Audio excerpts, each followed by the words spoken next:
Photographers familiar with Mount Fuji speculate that the scene depicted in the print was captured from the northeast. This print was made using only 4 woodblocks and 7 graphics. For example, the mountain image was printed in 3 distinct colors 3 separate times, resulting in a total of 7 images stamped on a single sheet of paper. This piece is one of the most celebrated works in the series, alongside the Great Wave and Black Fuji. It is widely known as Aka Fuji, meaning Red Fuji. Its Japanese title, Gaifu, refers to the gentle late summer wind that blows from the south. The painting captures the moment when Mount Fuji's surface glows red in the morning sun. Professor Murasaki Fujisawa offers an intriguing interpretation of the Red Fuji. In the elite Rinpa school, where Hokusai once studied, depictions of the wind and thunder gods were popular themes. Hokusai may have secretly continued this tradition. In this context, the Red Fuji may represent the wind god, serving as a counterpart to the Black Fuji, which is associated with the thunder god. The woodblocks used to produce hundreds of thousands of ukiyo-e prints were carved from mountain cherry wood, a prized material valued for its durability and high cost. To save money, worn blocks were often planed down and reused for new designs. Typically, both sides of a block were carved to maximize efficiency. Most ukiyo-e prints featured fewer than 10 images and were made with no more than 5 woodblocks. If this approach were applied to the Red Fuji, the print would require only 2 blocks, making it exceptionally profitable for the publisher.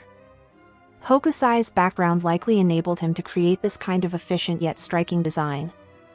Having trained as an engraver in his youth, he understood the medium's technical limitations and creative potential.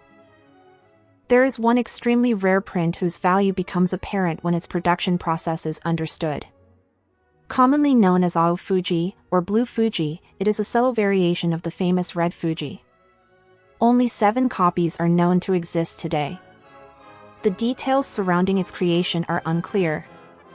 The surviving Blue Fuji prints show signs of wear on the woodblocks, suggesting that they were produced after the first print runs. Typically, about 200 copies are made in first print runs, with additional reprints following according to demand. Perhaps the publisher sought to capitalize on the trendy Prussian blue, a color that aligned with shogunate reforms, by reusing the woodblocks from the profitable Red Fuji woodblocks. These mysterious Blue Fuji prints are rarer than the first print runs. This is the only work in the 36 Views of Mount Fuji series that depicts the mountain's summit. The scene takes place in the early morning hours around sunrise. The rock face glows with a reddish hue, and faint light filters into a cave where robed figures huddle together. They are Fuji pilgrims who climb the sacred mountain as part of their spiritual training. Others around the crater are engaged in Ohachi Maguri, a ritual that involves circumambulating Japan's 8 tallest peaks in a clockwise direction. The route takes about an hour and a half to complete. Those who undertake this route should aim to finish by noon. When did this mountain, so deeply revered, become known as Japan's #1 peak? A Hokusai's contemporary Ino Tadataka produced an accurate map and measured Mount Fuji's elevation at 3,927 meters. This measurement differs from current data by about 150 meters, yet, even before this scientific measurement was taken, Mount Fuji had already cemented its place as Japan's most revered mountain. Perhaps its preeminence stems not from its height, then, but from its striking form. Indeed, many experience a sense of awe the moment they behold Mount Fuji. Mountain worship. In addition to Shinto and Buddhism, and many other religious traditions have emerged in Japan. One such tradition is Fuji worship, or Fuji-kō. This practice gained significant traction among the Edo people due to their concerns about volcanic eruptions. The term ko refers to a religious association or group united by shared beliefs. It is distinct from a religion or sect. This scene depicts a cafe that serves pilgrims. The shop displays official signboards granted by various ko. It attracts followers of different religious backgrounds. Some customers belong to specific sects or religions, while others, such as members of the Fuji-kō, are not formally affiliated with any organized religion. There are many types of Fuji-kō, and we will focus on the 2 most influential. Broadly speaking, Fuji-kō refers to the many diverse groups devoted to worshipping Mount Fuji. More specifically, however, it refers to a particular lineage founded by the Sengoku period ascetic monk, Gakugyo. Over time, this group evolved into a unique belief system incorporating elements from various religious traditions. Believers sought spiritual power from the mountain through ascetic training, which they used to help others. Followers of Gakugyo's Fuji-kō observed three fundamental rules. Do good, and good things will follow. Work hard to gain wealth, stay healthy, and live a long life. Be lazy and face poverty, illness, and a short life. To make Mount Fuji more accessible for worship, devotees built small, man-made hills called Fujizuka and placed them in urban areas. This faith attracted widespread support from all social classes in Edo, from common townspeople to samurai and daimyo. Another well-known tradition associated with Mount Fuji is Asama-ko, which has its roots in Shintoism. Asama Shrine is dedicated to Konohana no Sakuyabime, the goddess of fire and childbirth, and Asama no Kami, the god of volcanoes. The word Asama is thought to be an old word for volcanoes. The shrine has branches throughout Japan, comprising a network of over 1,300. Since the shrines are located along the trail to the summit of Mount Fuji, it has attracted travelers and pilgrims of various religious backgrounds. At that time, the distinction between Shintoism and Buddhism was blurred, so it was not unusual to hear Buddhist sutras chanted within this Shinto shrine. Fuji Tourism. The 6-day, one-way trip from Edo to Mount Fuji was financially challenging for the average person. To facilitate these pilgrimages, religious groups, Ko, provided practical support. Their services included guiding pilgrims along mountain trails, arranging accommodations, and preparing food and equipment. Some even offered financial assistance.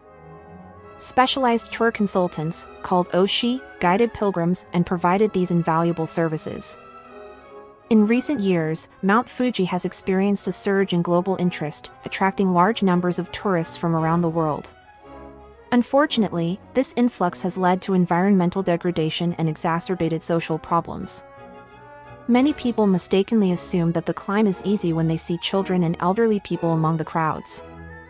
This perception belies a dangerous reality. In 2024, there were 69 survival incidents on Mount Fuji, resulting in 9 fatalities. The mountain's graceful ridgeline acts like a giant slide, and a single misstep can be deadly.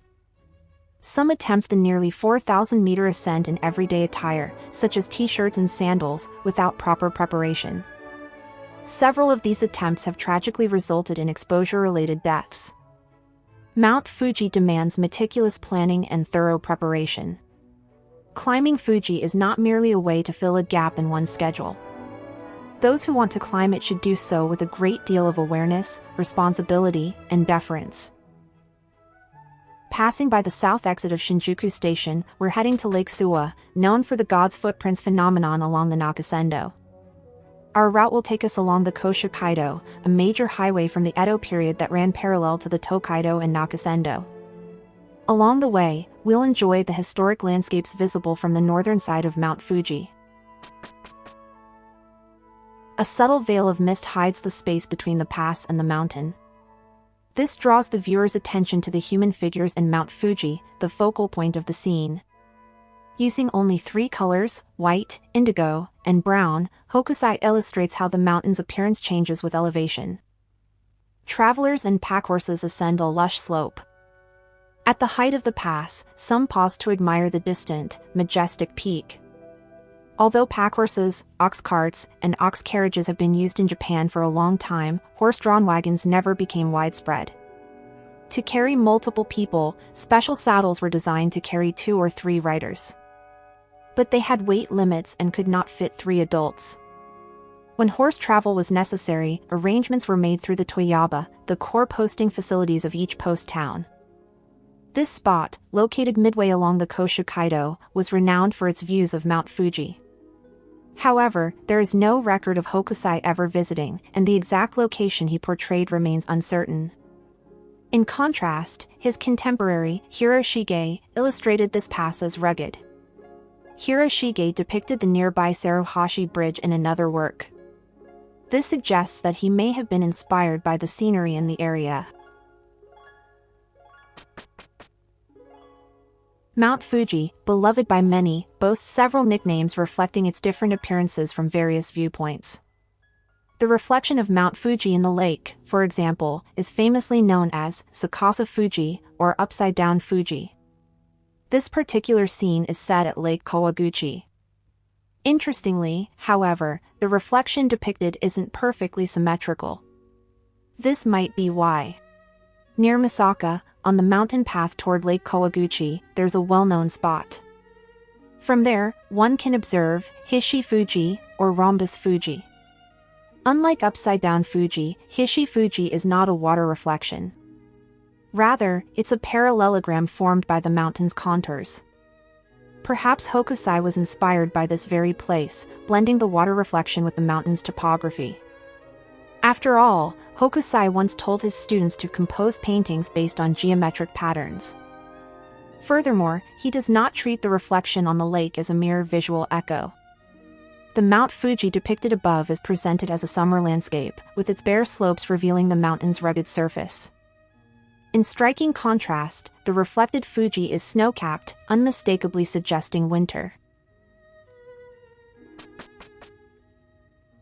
At dawn, as the southern sky begins to lighten, the majestic silhouette of Mount Fuji appears on the horizon. This view is from Isawa, a post town located on the northern side of the mountain. Mist rises from the river, subtly obscuring the bridge and the trees on the opposite bank. Unlike us, the people of that era started their days at dawn. Though the town is still cloaked in darkness, its streets are already bustling with activity. What are those round objects that people are carrying? They are called kasa, which are hats crafted from straw, bamboo, paper, or wood. People wear them year-round for protection against the sun, rain, and snow. The designs of these hats vary depending on the wearer's purpose and social status. This type of headwear has been used throughout Asia for a long time. A traveler on horseback makes his way through the town. Though horses were usually reserved for the samurai class, exceptions were made for travel, enabling commoners to hire them for journeys. Two men are preparing to help a woman board a kago, a type of human-powered taxi from that era. Typically, the general public arranged for these services through inns, negotiating fees individually with the bearers. Samurai could access official services through the toyaba, the core posting facilities of each post town. Tiled ceramic roofs, once exclusive to samurai residences, began spreading to common homes during this period. Here, however, thatched roofs still dominate the townscape. Today, Isawa is renowned as a hot spring town, yet its famous thermal waters were discovered only in the 20th century. This mountain path connects Mishima Shrine, an important stop on the Tokaido Highway, with the northern base of Mount Fuji. This scene was captured at the halfway point of the pass closest to the mountain. In the center stands a massive tree, with travelers nearby trying to measure its girth by spreading their arms wide. Hokusai may have deliberately played with scale here, contrasting the towering mountain with the oversized tree to spark the viewer's imagination. The summit of Mount Fuji is hidden by clouds. It's affectionately called Kasa Fuji, meaning Hat Fuji. This meteorological phenomenon occurs when lenticular clouds form under specific and rare weather conditions at mountain tops. Perhaps Hokusai had heard of such a scene and recreated it here. Interestingly, Hokusai had depicted this location before, yet no giant tree appeared in that earlier version. The eastern foot of Mount Fuji, where the scene takes place, has been severely affected by past eruptions. Thus, it's unlikely that any thousand-year-old trees would naturally thrive there. The image of this great tree may have been inspired by a popular novel from that period featuring a similar scene. Hokusai, always attuned to cultural trends, likely incorporated this literary reference into his work. This work has two puzzling aspects. The first involves Japanese writing. There are two distinct species of river fish in Japan, the Kajikazawa, a type of goby, and the Ukiyo-e, a type of carp. At one point in history, the written names for these two species were identical. The Kajikazawa has been designated by various Chinese characters and has sometimes shared characters with the Ukiyo-e. This suggests that fish classification was less rigid in the past, with names and character usage often varying by region. Adding to the confusion, the title of the print, Koshu Kajikazawa, contains misspellings. These issues are often dismissed with the explanation there were typos due to the overlapping species names and textual inconsistencies. The second perplexing aspect is interpreting the fishing method depicted in the image. Although the scene is often described as cast net fishing, it more closely resembles ukiyo-e, or cormorant fishing. Ukiyo-e is an ancient method in which cormorants are trained to catch fish for humans. Today, ukiyo-e mostly survives as a cultural tradition and tourist attraction. It is typically conducted from boats. However, this particular river is better known for a rare, boatless version of the practice. Without this historical context, accurately interpreting the scene can be difficult. Many non-Japanese explanations oversimplify it as mere cast net fishing, overlooking the practice's deeper cultural nuances. Interestingly, even considering this context, many experts still classify the fishery here as cast net fishing.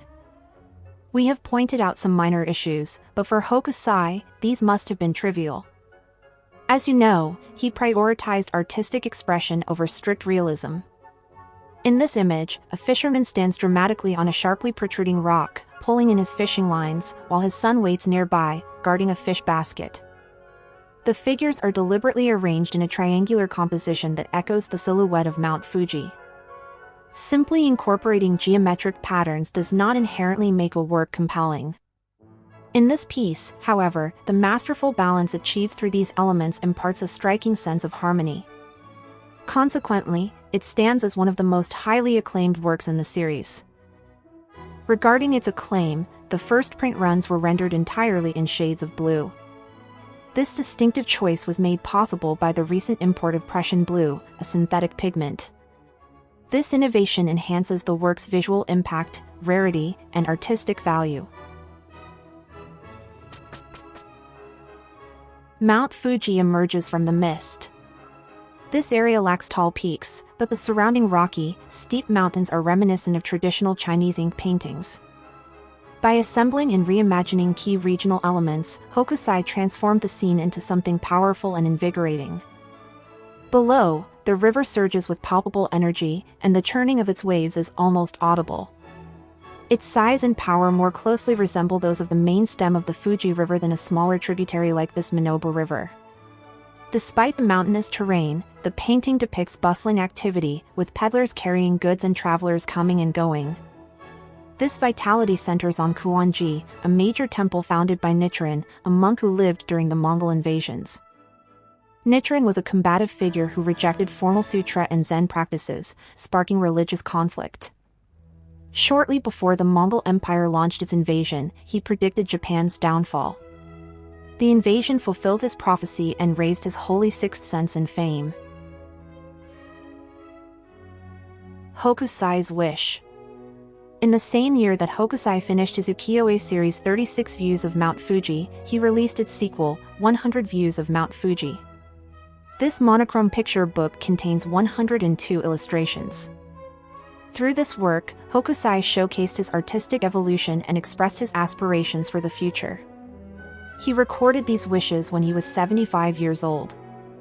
They read as follows. Since the age of 6, I had a habit of sketching things. By the time I was 50, I had published many works, but none of them were worthy until I turned 70. At 73, I had finally grasped the structures of birds, animals, insects, and fish, and the life within grasses and trees. If I keep going, I will surely understand more by the time I'm 80.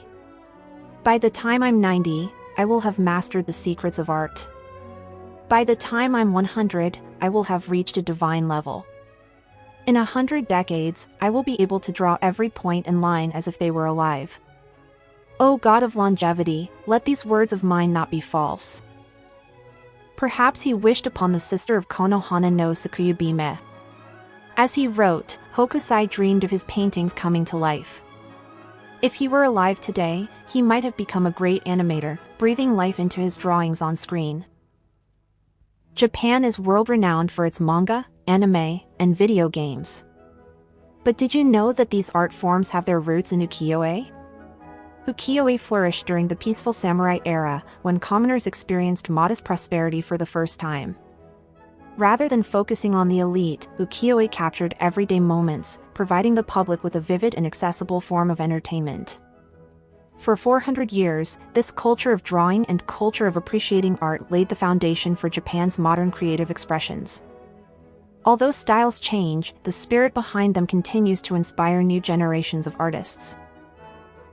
Let's end our journey with one last look from the summit. This is the same view that the pilgrims and samurai once enjoyed. This channel explores Japanese culture and samurai history, which is the foundation of much of today's manga, anime, and games. Understanding the history behind your favorite stories can add a whole new layer of meaning to them. You'll find more videos here to spark your curiosity, so feel free to take a look around. Thank you so much for joining us on our ukiyo-e journey, from Hokusai's 36 views of Mount Fuji to the end. Let us know in the comments if you have any thoughts, questions, or topics you'd like us to cover. Until the next video, see you!